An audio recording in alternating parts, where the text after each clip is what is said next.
सर्वांना जय भीम नमोबुद्धाय। आजच्या या फेसबुक लाईव्हच्या माध्यमातून आपल्या सर्वांना अतिशय महत्त्वाचा विषय आपल्या लक्षात आणून देण्यासाठी हे फेसबुक लाईव्ह करत आहे।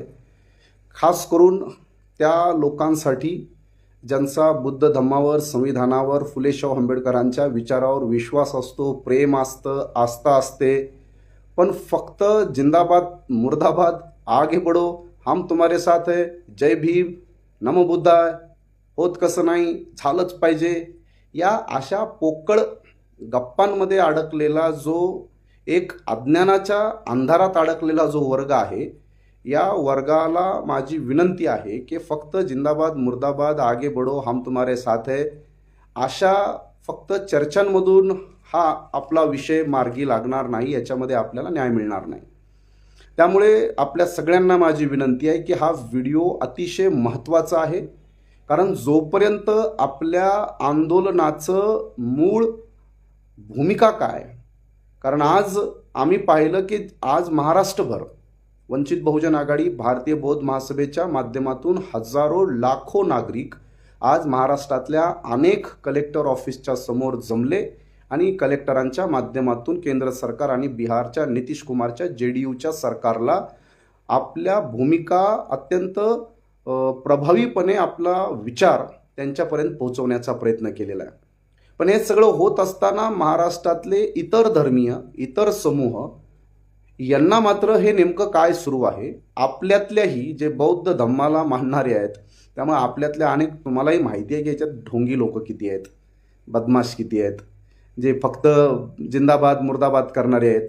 त्यामुळं आपल्यातल्याही अनेक लोकांना अजून त्याचं गांभीर्य, त्याची जिद्द आणि त्या बुद्धगया ब्राह्मणवाद्यांच्या तावडीतून मुक्त करण्याची जी भूमिका आहे, याचं सिरियसनेस हे फार कमी लोकांमध्ये आहे। ज्यांच्यामध्ये आहे त्यांना मी मनापासून त्यांना सलाम करतो, त्यांना मनापासून शुभेच्छा देतो।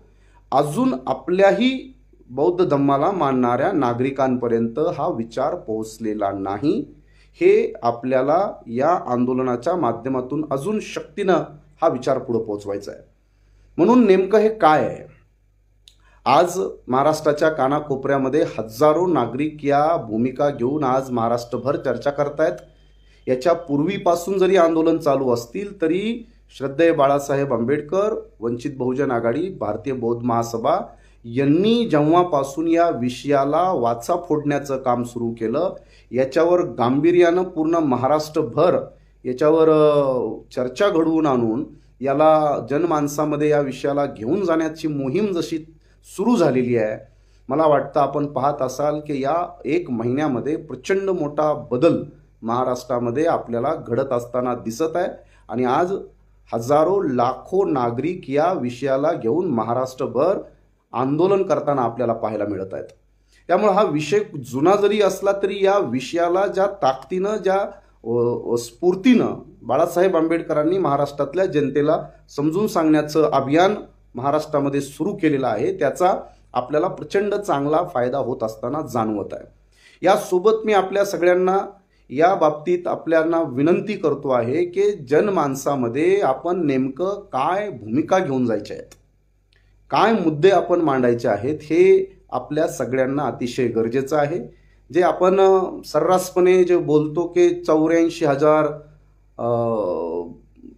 सम्राट अशोकानं स्तूप आणि विहार बांधले, काही जाणकार लोक आपल्याला त्याचे पुरावे मागत असतात, त्याचे आधार मागत असतात, कारण त्याच्यावरून खूप वाद आणि विवाद चालू आहेत। काल परवा तुम्ही पाहिलं असेल की बिहारमधला एक बदमाश स्वामी आनंद स्वरूप, या स्वामी आनंद स्वरूपने अक्षरशः बौद्ध धम्माचं काम करणारे, बौद्ध गया टेम्पल ब्राह्मणांच्या ताब्यातून मुक्त करण्यासाठी संघर्ष करणाऱ्या लोकांना मारण्याचं त्यांना आव्हान केलेलं आहे आणि जो त्यांना मारेल त्यांना मी बक्षीस देणार, अशा प्रकारची घोषणा करणारा बदमाश स्वामी आनंद स्वरूप। आता या स्वामी आनंद स्वरूप हा उत्तर प्रदेशच्या बलियामधला आहे, आनंद पांडे नाव आहे त्याचं। त्यानं घोषणा केलेली आहे, त्या बुद्धगयेच्या सगळ्या प्रांगणामध्ये तिथले स्थानिक ब्राह्मणवादी गुंड आणि डाकू तिथं बसलेले आहेत, ते लोकांवर दादागिरी करतात, मारहाण करतात। म्हणून बुद्धगयाच्या आंदोलनाची जी जमिनी रियालिटी आहे, त्याचं जे वास्तव आहे, खूप लोकांनी याच्यावर आंदोलनं केलेली आहेत, भाषणं केलेली आहेत, निषेध केलेला आहे. पण मी आपल्या सगळ्यांना विनंती करतोय की आपण हे जरा गांभीर्यपूर्वक समजून घेतलं पाहिजे. कारण जे 84,000 स्तूप पूर्ण भारतामध्ये सम्राट अशोकानं बांधले असं जे वारंवार सांगितलं जातं, हे श्रीलंकेतला आणि एकूणच जगातला सगळ्यात प्राचीन आणि अतिशय मान्यता प्राप्त असणारा जो ग्रंथ आहे, ज्या ग्रंथाचं नाव आहे महावंश. महावंश हा महावीर स्थवीर यांनी लिहिलेला, स्थवीर यांनी लिहिलेला हा श्रीलंकन दीपवंश आणि महावंश या ग्रंथामध्ये या 84,000 स्तूप आणि विहारांचा उल्लेख. थोडंसं आपल्याला मध्ये मध्ये नेटवर्कची अडचण होत असेल, पण आपल्या सगळ्यांना मी ही अतिशय महत्त्वाची माहिती देण्यासाठी हे फेसबुक लाईव्ह आहे. या माहितीच्या आधारावर इतर धर्म असेल, बौद्ध धर्मातले जे काही अजून झोपलेले किंवा झोपेचं सोंग घेतलेले किंवा मुळातच अज्ञानी असलेले किंवा ज्यांनी ढोंग केलेला आहे त्यांनाही जागृत करावं लागेल किंवा त्यांच्यामधला हा नालायकपणा आपल्याला संपवावं लागेल. कारण लोकशाहीमध्ये जेव्हा तुमचे आमदार खासदार नसतात तेव्हा आपल्याला जनशक्तीच्या रेट्याच्या आधारावर इथल्या ब्राह्मणवाद्यांना झुकवावं लागतं. त्यामुळे या फेसबुक लाईव्हची अतिशय महत्त्वाची कारणं मी आपल्या लक्षात आणून देण्याचा प्रयत्न करतोय. एक, या स्वामी आनंद स्वरूप यानं जो वाचाळपणा चालवलेला आहे, मी या फेसबुक लाईव्हच्या माध्यमातून या स्वामी आनंद स्वरूपला जो कोणी असेल त्यानं त्याला 2 झापडा मारले तर त्याला सुद्धा जाहीर चांगलं बक्षीस देण्याची मी सुद्धा घोषणा करतो. कारण बौद्ध भिक्षू असतील, बौद्ध अनुयायी असतील, यांना जाहीर मारण्याचं त्यानं आव्हान केलेलं आहे. हा कुठं राहतो याचं स्थळ, आता हा केरळमध्ये काम करतो, उत्तर प्रदेशात काम करतो, बिहारमध्ये काम करतो. याला सगळ्यांनी गांभीर्यपूर्वक घेतलं पाहिजे की एक ब्राह्मणवाद्यांची मोठी यंत्रणा या मार्गावर लागलेली आहे, हे आंदोलन चिघळण्यासाठी, हे आंदोलन चिरडण्यासाठी. जसं त्या दिवशी बौद्ध भिक्षूंना पोलिसांनी जबरदस्ती गाड्यांमध्ये भरून त्यांच्या उपोषणापासून त्यांना रोखलं. म्हणून आता या सगळ्यांच्या छाताडावर नाचण्यासाठी आणि यांच्या दादागिरीचा एक मुकाबला करण्यासाठी आज श्रद्धेय बाळासाहेब आंबेडकरांनी सुद्धा घोषित केलेलं आहे की ते लवकरच बुद्धगयाला येणार आहेत. त्यामुळे हे आंदोलन आता फक्त महाराष्ट्रात मर्यादित राहणार नाही, हे आंदोलन आता देशभर पसरेल. आज महाराष्ट्रातल्या अनेक जिल्ह्यामध्ये या आंदोलनामध्ये खूप मोठ्या प्रमाणात जनतेनं प्रतिसाद दिलेला आहे. मी आपल्याला या फेसबुक लाईव्हच्या माध्यमातून जे 2-3 महत्त्वाचे मुद्दे मांडतोय ते आपण गांभीर्यपूर्वक समजून घ्या. हा BTMC नेमका ॲक्ट काय आहे, आपला त्याला विरोध का आहे, त्या विरोधाची कारणं काय आहेत आणि हे सगळं बुद्धगयेवर ताबा मारण्याचं मेन कारण काय, याची जी 2 महत्त्वाची कारणं आहेत ते आपल्याला नीटपणे समजून घ्यावी लागतील. म्हणजे बौद्ध धम्म संपवणं हे जे ऐतिहासिक आतापर्यंत प्रयत्न झालेले ते काय पहिले प्रयत्न नाही आहेत. बौद्ध धम्माचा प्रचार करणाऱ्या लोकांचे अक्षरशः मुंडके छाटण्याचा आदेश देणारा मिहिरकुल हा सियालकोट पाकिस्तान इथून राज्य करणारा राजा, मिहिरकुलची राजवट आम्ही पाहिलेली आहे. पुष्यमित्र शुंगाची आम्ही राजवट पाहिलेली आहे. मी पुष्यमित्राचं आज उल्लेख यासाठी केला कारण हा जो बदमाश महाराज आहे स्वामी आनंद स्वरूप यानं त्याच्या व्हिडिओमध्ये धमकी दिलेली आहे की हम पुष्यमित्र शुंग के पैदाइश आहे का त्यांचे वंशज आहे. तो पुष्यमित्र शुंगाचंच नाव घेऊन त्यानं धमकी दिली कारण पुष्यमित्र शुंगानं हजार बौद्ध भिक्षूंच्या कत्तली केल्या आहेत, हजारो बौद्ध विहार उद्ध्वस्त केले आहेत आणि या आनंद स्वरूपनं धमकी दिलेली आहे. त्यामुळे आपल्याला माझी विनंती आहे की या सगळ्या प्रकरणाची वास्तविक भूमिका आपण समजून घेऊया. हा BTMC ॲक्ट नेमका काय आहे. आता फक्त 7 लोक त्या BTMC ॲक्टचे सदस्य आहेत.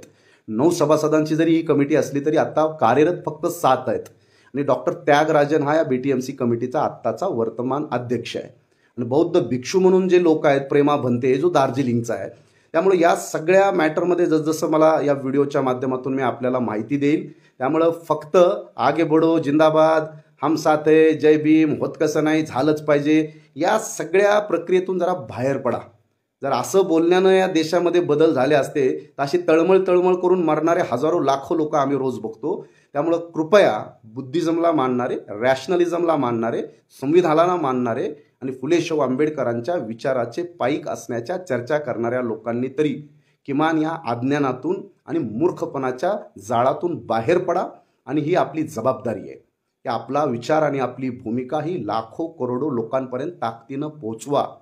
कारण RSS आणि भारतीय जनता पार्टीनं धर्माचा, संस्कृतीचा आणि संस्काराचा आधार घेऊन या देशामध्ये धर्माचा नंगानाच चालवलेला आहे. त्यामुळं त्यांनी बाबरी मस्जिद पाडून तिथं आता अयोध्येमध्ये राम मंदिर उभं केलेलं आहे. त्यांनी आता संभलमधली जामा मस्जिद पाडलेली आहे. ते आता अजमेरच्या ख्वाजा मोइनुद्दीन चिश्तीचा दर्गा पाडून तिथंही आता शिवमंदिर आहे म्हणून तेही पाडायला निघालेले आहेत. त्यासोबतच पूर्ण वाराणसीतल्या जी महत्त्वाची मस्जिद आहे ज्ञानव्यापी मस्जिद त्याला सुद्धा पाडण्याच्या प्रक्रियेमध्ये आहेत. हे पूर्ण देशात चालू आहे. मस्जिदी पाडायच्या आणि तिथं मंदिरं बांधायचे. त्याच पद्धतीनं बौद्ध धम्माचं प्रेरणा केंद्र असणाऱ्या याच्यावरही त्यांचा ताबा आहे. जे आपलं नागपूरचं जे दीक्षाभूमी आहे त्या दीक्षाभूमीवर कोणाचा ताबा आहे? त्या दीक्षाभूमीवरही त्यांचाच ताबा आहे. ज्या पंढरपूरच्या विठ्ठलाच्या मंदिरावर ज्या बडव्यांचा ताबा होता, हा बडव्यांचा ताबा, उत्पातांचा ताबा, हा ताबा हाणून पाडण्यासाठी महाराष्ट्रातल्या मराठ्यांना सुद्धा 40 वर्ष संघर्ष करावा लागलेला आहे. तेव्हा हा बडव्यांच्या ताब्यातलं पंढरपुराचं मंदिर बाहेर आलं. त्यामुळे मी आपल्याला एक या व्हिडिओच्या माध्यमातून माहिती देण्याचा प्रयत्न करतोय की कृपया बौद्ध धम्माला बाटवण्याचे, नासवण्याचे, त्याच्यामध्ये भेसळ करून त्याला संपवण्याचे खूप प्रयत्न झालेले आहेत.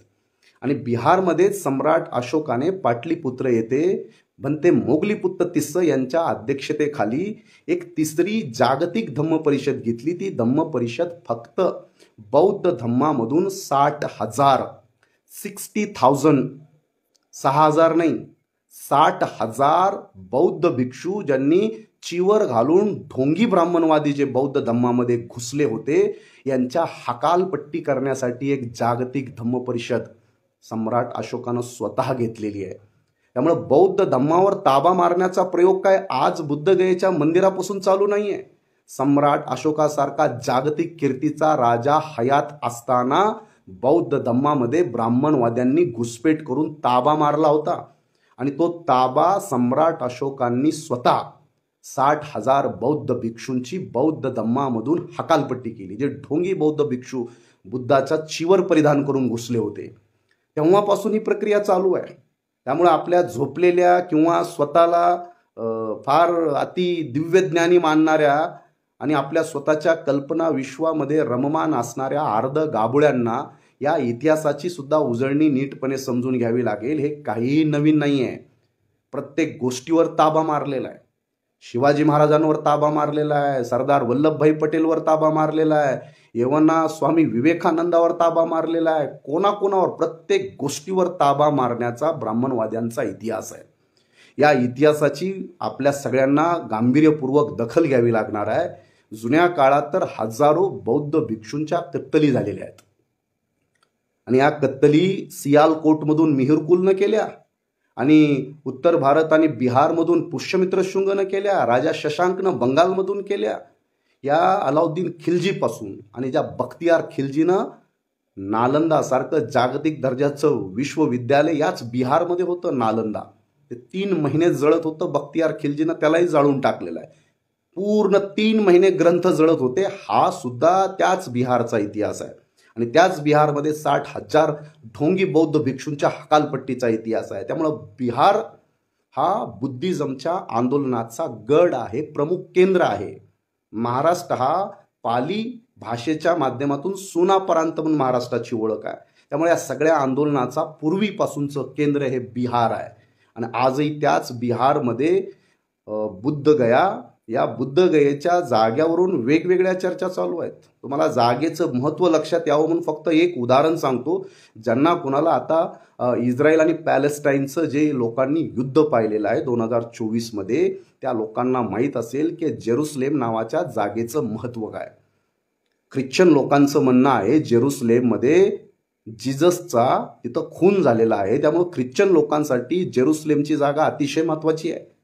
आणि ज्यूज लोकांसाठी वेस्टर्न वॉल ही त्यांच्यासाठी अतिशय महत्त्वाची आहे. या एका जेरुसलेमच्या जागेसाठी लाखो लोकांच्या कत्तली झालेल्या आहेत. लाखो लोकांच्या 2024 मध्ये 72,000पेक्षा जास्त नागरिकांना इस्रायलने पॅलेस्टाईनच्या हजारो लोकांना गोळ्या घालून मारलेला आहे. ही आत्ताची या महिन्यातली या वर्षातली मी बातमी सांगतोय. यांच्या धर्माचे संस्थापक म्हणा, त्यांच्या धर्माचे निर्माते म्हणा, त्यांचा जिथं जन्म झाला, जिथं मृत्यू झाला, त्या पवित्र जागेसाठी लाखो लोकांच्या कत्तली चालू आहेत. त्या प्रमाणात बुद्धगयेमध्ये काही बुद्धांचा जन्म झालेला नाही की बुद्धांचा महापरिनिर्वाण झालेलं नाही. जेरुसलेम सारखं कुठलीही वाद उत्पन्न होईल अशी वास्तू त्या पद्धतीनं बुद्धिझममध्ये निर्माण झालेली नाही. त्या जागेवर तथागतांना दिव्य ज्ञान प्राप्त झालं. ती ज्ञान प्राप्तीची जागा आहे. ज्या जागेसाठी आम्ही लढतोय त्या लोकांना त्या आंदोलनाचं ज्ञान आहे का? जी ज्ञान प्राप्तीची जागा आहे त्या जागेसाठी अज्ञानी लोक जर लढतो म्हटले तर त्याचे यश भेटणार आहे आपल्याला. या विषयाबद्दल मी आपल्या सगळ्यांना विनंतीपूर्वक सांगतोय की जिथं ज्ञान प्राप्त झालं, नॉलेज सेंटर आहे, त्या नॉलेज सेंटरचं आंदोलन चालवणाऱ्या लोकांना आपल्या सगळ्यांच्या मी प्रश्नांची उत्तरं देईल. पहिले मला हे महत्त्वाची जी मुद्दे आहेत ते आपल्या लक्षात आणून देऊ द्या.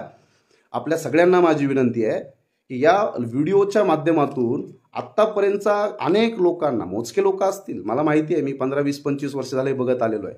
2%, 3%, 5%, 10% लोक असतात की ज्यांना काहीतरी थोडंफार माहीत असतं, नाही अशातला भाग नाही. पण हे आंदोलन लाखो करोडो लोकांना अज्ञानी ठेवून आपल्याला विजय प्राप्त करता येणार नाही, याच्यामध्ये यश मिळणार नाही. म्हणून मी आपल्या सगळ्यांना विनंती करतो आहे की कृपया या प्रक्रियेमध्ये मी दुसरा अतिशय महत्त्वाचा भाग आपल्यापुढं मांडतोय की तो भाग आहे की या BTMC ॲक्टच्या माध्यमातून तिथं कलेक्टरला अध्यक्ष बनवण्यात आलेला आहे. आणि कलेक्टर आता कोण आहे? आत्ता जो कलेक्टर आहे तो त्यागराजन आहे. डॉक्टर त्यागराजन जे आत्ताचे कलेक्टर आहेत तिथं. डॉक्टर त्यागराजन आणि यांच्यासोबत जवळपास 6-7 लोकांची कमिटी आहे. आता ही 9 लोकांची कमिटी नाही आहे, ही 7 लोकांची कमिटी आहे. 2 लोकांची भरती केलेली नाही आहे. आणि या ॲक्टच्या माध्यमातून बुद्धिझमवर ताबा मारणं हा जसा महत्त्वाचा हेतू आहे, त्याच पद्धतीनं या बुद्धगयेच्या महाविहाराच्या माध्यमातून वर्षाला जी अधिकृत आपल्याकडे माहिती आहे ती 106 कोटी रुपयाची उलाढाल. 106. आणि या 106 कोटी रुपयाची जी उलाढाल आहे, या उलाढालीमध्ये आपल्याला हेही सांगणं गरजेचं आहे की ही लोक त्याचा ITR पण भरत नाहीत. त्याचा ITR भरत नाहीत. वर्षाला 106 कोटी हे 2014चे आकडे आहेत. या 10 वर्षात अजून किती वार्षिक उलाढाल आहे बुद्धगयेच्या बुद्धविहाराची याची कल्पना नाही. हा शेकडो हजारो कोटी रुपयाचा वार्षिक व्यापार करणारा हा महाबोधी विहार आहे. त्यामुळं पैशावर पण यांनी ताबा मारलेला आहे. बुद्धांच्या विचारावर पण यांनी भेसळ केलेली आहे. म्हणून आपल्या सर्वांना माझी विनंती आहे की आपल्याला हे साधे साधे सगळ्या लोकांमध्ये हे प्रश्न उभे करायचे आहेत. कारण ज्यांना आर्टिकल 26 माहीत नाही, ज्यांना आर्टिकल 25 माहीत नाही, आर्टिकल 25चं सरळ 26चं व्हायलेशन आहे. आर्टिकल 26 सांगतं की ज्याला आपापल्या धम्माचा प्रचार करण्यासाठी संस्था बनवण्याचा, त्या संस्थेचं संचलन करण्याचा आणि त्या सगळ्या प्रॉपर्टीचं नियोजन करण्याचा अधिकार हा त्या धर्माच्या मानणाऱ्या माणसाला असणार, अशा प्रकारचा फंडामेंटल राईट आहे. राईट टू रिलिजन आहे 26. या 26चं व्हायलेशन आहे. बरं, या बुद्धगया टेम्पल ॲक्टवाल्यांनी जे लढणारे लोक आहेत त्यांनी सुप्रीम कोर्टात पण याचिका दायर केली. त्याचं एक पिटिशन सुप्रीम कोर्टामध्ये पण आहे. त्याची हिअरिंग होत नाही आहे, त्याच्यावर निकाल येत नाही आहे. म्हणून आपल्याला माझी विनंती आहे की या सगळ्या प्रक्रियेमध्ये अजून तो महत्त्वाचा विषय आहे की कलेक्टर, आणि कलेक्टर पण हिंदूच पाहिजे. जो BTMC ॲक्टमधला सगळ्यात घातक सेक्शन आहे तो सेक्शन 3 क्लॉज 3. क्लॉज 3 मध्ये सांगितलेलं आहे की त्याचा हिंदूच जिल्हा अधिकारी पाहिजे, गया जिल्ह्याचा कलेक्टर पाहिजे. आणि 1960-62 मध्ये गया जिल्ह्याचा एक मुस्लिम कलेक्टर झाला होता गफ्फूर नावाचे. तर त्या मुसलमानाला गयाचा बुद्ध विहाराचा अध्यक्ष बनवलं नाही, त्यामुळे त्याच्यावरही भांडण झालेलं आहे. आणि 2013 मध्ये त्या ॲक्टमध्ये बदल झाला आहे, अमेंडमेंट केलं आहे. आणि अमेंडमेंट करणारा जो माणूस आहे, 2013ला अमेंडमेंट झालं, पण त्या अमेंडमेंटच्या पाठीमागं सुद्धा बनते सुरई ससाई आणि त्यांच्या आंदोलकांचं एक मोठं योगदान आहे. आणि जे अमेंडमेंट झालेलं आहे त्या अमेंडमेंटमध्ये काय म्हटलेलं आहे की गैर हिंदू आता बुद्धगया टेम्पल ॲक्टचा अध्यक्ष बनू शकतो. गैर हिंदू, बौद्ध नाही. वाद हा हिंदू आणि बौद्धांमध्ये आहे आणि शब्दप्रयोग त्यांनी गैर हिंदू केलेला आहे. त्यामुळे ही जी चालाकी असते, तर जे या सगळ्या प्रकरणावर बारीक लक्ष ठेवून असतात त्यांना ती कळते एका शब्दाची चालाकी काय आहे ते. मी आपल्या सगळ्यांना विनंती करतो की या सोबतच हे बनलं, ज्या काळामध्ये बनलं, जवळपास 1947 पासून ते 1981-85 पर्यंत 17-18 वर्ष काँग्रेसचे बिहारमध्ये 14 मुख्यमंत्री झालेले आहेत. 14. श्रीकृष्ण सिन्हा, जगन्नाथ मिश्रापासून ते त्या पासवान शास्त्रीपर्यंत 14 मुख्यमंत्री. आजपर्यंत बिहारच्या इतिहासात 23 मुख्यमंत्री आहेत. या 23 मधले 14 मुख्यमंत्री हे काँग्रेसचे आहेत. त्यामुळे अनेक काँग्रेसचं, ज्यांचं काँग्रेसवर ज्यांना प्रेम येतं, उतू येतं, ज्यांना उकळ्या फुटतात काँग्रेस म्हटल्यानंतर, त्यांना या गोष्टीची जाणीव नाही आहे की हा कायदा पूर्णपणे बिहार सरकारशी निगडीत आहे. बिहार सरकार हा सुप्रीम पॉवर आहे या कायद्यामध्ये, आणि या कायद्यामध्ये सेक्शन 12 मध्ये बिहार सरकारला पूर्ण अधिकार देण्यात आलेले आहेत या कायद्याला रद्द करण्याचे किंवा हा कायदा बौद्धांकडे हस्तांतरित करण्याचे. याच्यातलं सेक्शन 12 हे अतिशय जास्त महत्त्वाचं आहे. आणि त्या सेक्शन 12च्या बेसवर आपण बिहार सरकारच्या गृह मंत्रालयाशी, गृह विभागाशी आपण सगळे लोक आंदोलन करून त्यांना आपण भूमिका मांडतोय, त्यांना आपण मागणी करतोय.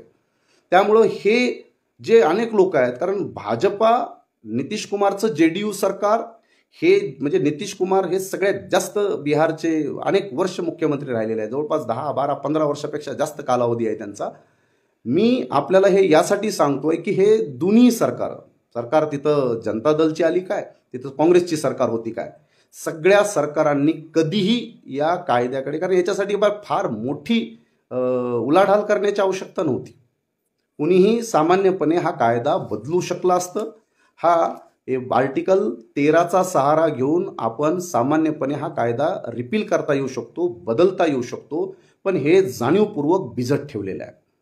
त्यामुळे आपल्या सर्वांना मी दुसरी एक महत्त्वाची बाब लक्षात आणून देतोय की पूर्ण भारतातले असे मोठे मोठे मंदिर आहेत, त्यांचा पॉवर, त्यांची पॉवर ऑफ अटॉर्नी, त्यांची मालकी, त्यांचं ट्रस्ट काय कलेक्टरच्या ताब्यात आहे का? पद्मनाभन मंदिर, भारतातलं सर्वात श्रीमंत मंदिर, कोण आहे पद्मनाभन मंदिरचा मालक? काय तिथला केरळचा कलेक्टर आहे? बिलकुल नाही.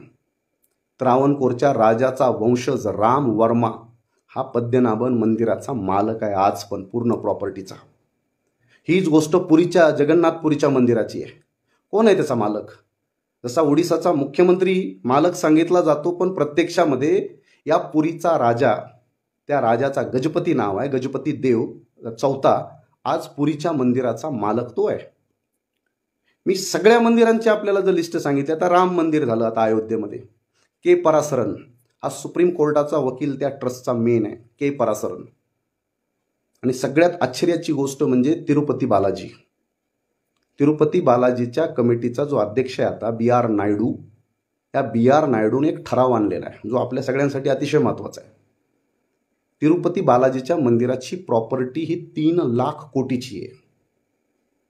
आणि काल आपण महाराष्ट्राचं बजेट पाहिलं असेल, अजित पवारनं सादर केलेलं, जवळपास 5.5-6 लाख कोटीच्या आसपासचं बजेट आहे महाराष्ट्र राज्याचं बजेट. एकट्या बालाजी मंदिराचं बजेट आहे 3 लाख कोटी. इतकी मोठी संपत्ती आणि इतकी मोठी यंत्रणा, आणि या तिरुपती बालाजी मंदिरामध्ये ठराव घेण्यात आलेला आहे. याचे 24 सभासद आहेत, 24च्या 24 हिंदू आहेत. एकाही हिंदू धर्म सोडून इतर माणसाला त्याच्यात थारा नाही. मंदिराच्या ट्रस्टचं सोडून द्या, तिरुपती बालाजी मंदिराच्या पूर्ण ऑफिस प्रक्रियेमध्ये जे ऑफिस बेरर्स आहेत, जे कर्मचारी आहेत, या कर्मचाऱ्यांना सुद्धा इतर जातीचा, धर्माचा कर्मचारी नाही पाहिजे.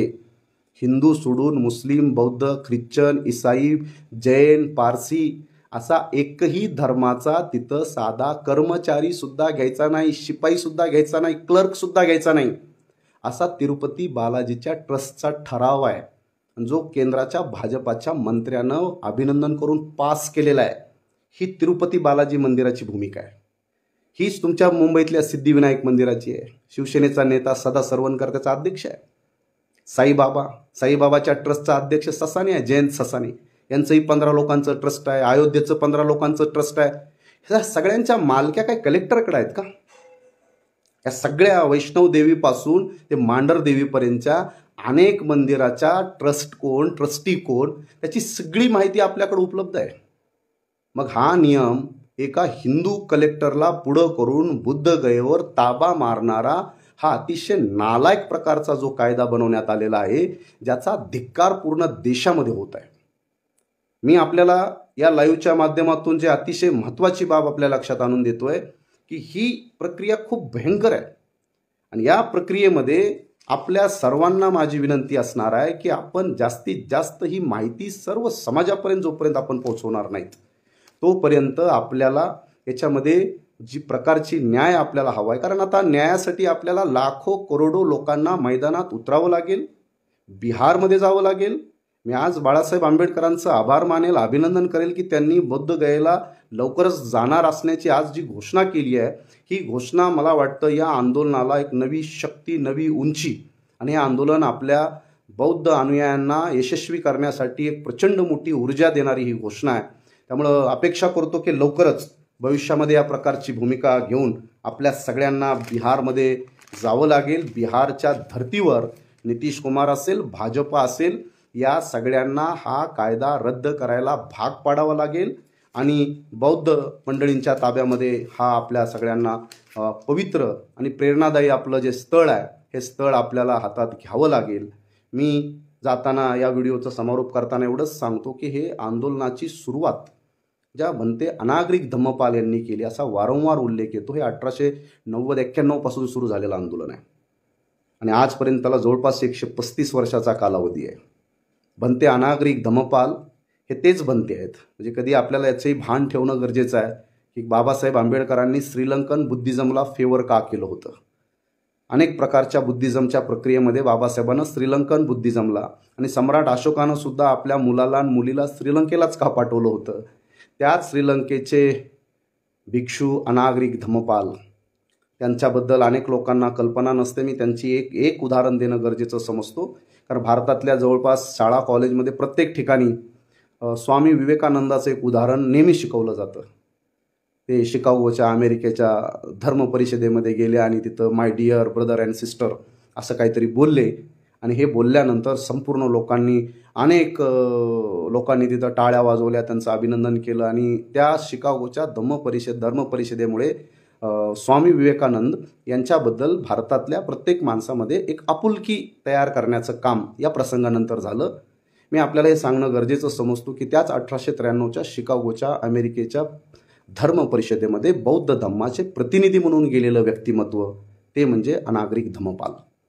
त्यामुळे अनागरिक धम्मपाल यांनी त्या ठिकाणी जसं स्वामी विवेकानंदांनी त्या परिषदेमध्ये भूमिका मांडली, भाषण केलं हिंदू धर्माचे प्रतिनिधी म्हणून, त्याच परिषदेमध्ये अनागरिक धम्मपाल यांनी बुद्धिझम जगापुढं मांडला आणि त्याच कार्यक्रमामध्ये अमेरिकेतल्या एका उद्योगपतीनं जाग्यावर ऑन द स्पॉट स्टेजवर अनागरिक धम्मपाल यांच्याकडून बौद्ध धम्माची दीक्षा घेतलेली आहे. आणि तेव्हापासून आजपर्यंत अमेरिकेमध्ये बुद्धिझमची पण झपाट्यानं वाढ होत गेलेली आहे. त्यामुळं अनागरिक धम्मपाल यांनी सुरू केलेलं हे आंदोलन आता यशस्वी होण्याच्या शेवटच्या टप्प्यामध्ये आलेलं आहे. या फेसबुक लाईव्हच्या माध्यमातून मी त्या सगळ्या लोकांना विनंती करेल की जास्तीत जास्त आपल्या भूमिका, आपले मुद्दे आणि आपण कशासाठी भांडत आहोत हे सामान्य लोकांपर्यंत आणि इतर धर्मियांपर्यंत सुद्धा आपण पोहोचवलं पाहिजे. त्यामुळे आपल्याला लवकरच याचा बेनिफिट होईल आणि लाखो लोक आपल्या या युद्धामध्ये सहभागी होतील. आपलं महत्त्वाचं काम आहे आपला विचार, आपले मुद्दे, आपल्या भूमिका या आपल्यासोबत इतरही लोकांपर्यंत पोहोचवल्या पाहिजे. अशा प्रकारची मी आपल्याला विनंती करतो. आणि मला जो प्रश्न विचारलेला आहे की ॲक्टमध्ये हिंदू कलेक्टर असला पाहिजे, या ॲक्टमध्ये आहे का? हो, या ॲक्टमध्ये होतं, आहे म्हणण्यापेक्षा ते होतं. ॲक्टमध्ये सेक्शन 3 त्याचा क्लॉज 3 ॲक्शनचा जो सेक्शन 3चा क्लॉज 2 आहे त्याच्यामध्ये 4 हिंदू आणि 4 बौद्ध सदस्य असले पाहिजे असं क्लॉज 2 मध्ये आहे. पण क्लॉज 3 मध्ये जे आहे तो तिथला DM हा त्याचा अध्यक्ष असेल, डिस्ट्रिक्ट मॅजिस्ट्रेट, आणि तो हिंदू असला पाहिजे असं स्पष्टपणे त्या क्लॉजमध्ये लिहिलं होतं.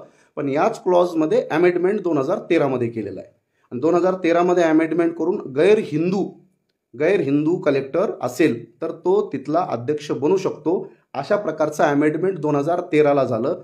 म्हणजे ॲक्ट बनला 1949ला आणि अमेंडमेंट झालं 2013ला. म्हणजे जवळपास 51, 10, 61 आणि 3 64 वर्षानंतर याच्यात अमेंडमेंट झालं की बौद्ध माणूस पण अध्यक्ष बनू शकतो. त्यामुळे आता जे आहेत एक सेवता महारथी जी सेक्रेटरी आहे, दुसरा मिथुन मांझी आहे आणि तिसरा अरविंद कुमार सिंग आहे. हे तिघं चौघच या सगळ्या टेम्पलवर ताबा मारून आहेत. हेच मंत्र्यांना भेटतात, हेच राष्ट्रपतींना भेटतात, हेच प्रधानमंत्र्याला भेटतात. बाकीचे जे दोघं आहेत त्याच्यामधला एक जो आहे लामा, किरण लामा आपला बौद्ध प्रतिनिधी म्हणून, आणि दार्जिलिंगचा एक बनते प्रेमा भंते म्हणून आहे. आता ते दार्जिलिंगचा प्रेमा भंते काय करतो आपल्याला त्याची जाणीव आहे. तो किरण लामा काय करतो, लामा आडनावून आपल्या लक्षात आला असेल. याचा अर्थ याच्यामध्ये आपल्याला जे लोक याच्यामध्ये हवे आहेत, जे बौद्ध प्रतिनिधी हवे ते बौद्ध प्रतिनिधी याच्यामध्ये नाही आहेत. आणि जे बनवलेलं आहे ते पूर्णपणे या टेम्पलवर, या बुद्धगयेवर ताबा मारण्यासाठी बनवलेला हा अतिशय खोटारडा आणि बुद्धिझमला पूर्ण नष्ट करणारा हा कायदा आहे. हा कायदा रद्द करण्यासाठी आपल्याला एका मोठ्या जन आंदोलनाची गरज आहे. भविष्यामध्ये हे जन आंदोलन आपण उभं करूया एवढीच आपल्या सगळ्यांना या निमित्तानं विनंती करेल. आणि मी सगळ्यांच्याबद्दल आपल्याला यासाठीच सांगितलं कारण अनेक लोकांना इंडिया आघाडी, काँग्रेस, राहुल गांधी, प्रियंका गांधी ते बुद्धिझमला फार मानतात, ते फारच त्याचं पालन करतात, ते विपश्यनेला जातात. अशा प्रकारची भाबडी चर्चा करणारा पण एक मोठा वर्ग आहे. त्या वर्गाला मुद्दाम सांगितलं की चर्चा करणं वेगळं आहे आणि वास्तवामध्ये जेव्हा ही प्रश्न काही महाराष्ट्रातल्या एकट्या आंबेडकरवाद्यांचा नाही आहे. बुद्धिझम ही जागतिक धरोहर आहे, पूर्ण जगाची संपत्ती आहे आणि त्या बुद्धिझमला संपवण्यासाठी अशा प्रकारचा खोटारडा कायदा बनवलेला आहे आणि हा कायदा रद्द केला पाहिजे. म्हणून प्रमुख विरोधी पक्ष म्हणून, कारण आता सत्ता पक्षांनी तर हे सगळं बर्बाद करून टाकलेलं आहे.